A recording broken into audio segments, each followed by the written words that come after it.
Aiaraldeako Guardian eta Glavista lantegietarako bi inbertsore industrialekin adostasuna lortzear gaude.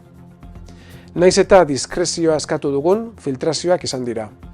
Berriro ere, zuhurtziaz jokatzea eskatzen dugu operazio hau behar bezala ixteko. Akordio honek 85 milioi euroko inbertsioa suposatuko luke eta 400 lanpostu sortuko lituzke Aiaraldean. Horrela, Aiaraldeko industria instalazio handienetako bati irtera eta etorkizuna emango genioke.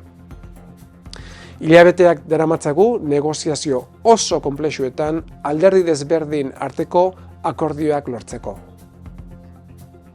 Eragiketa ixteko 8 aurreakordio sinatu behar dira, beraien artean baldintzatuta daudenak.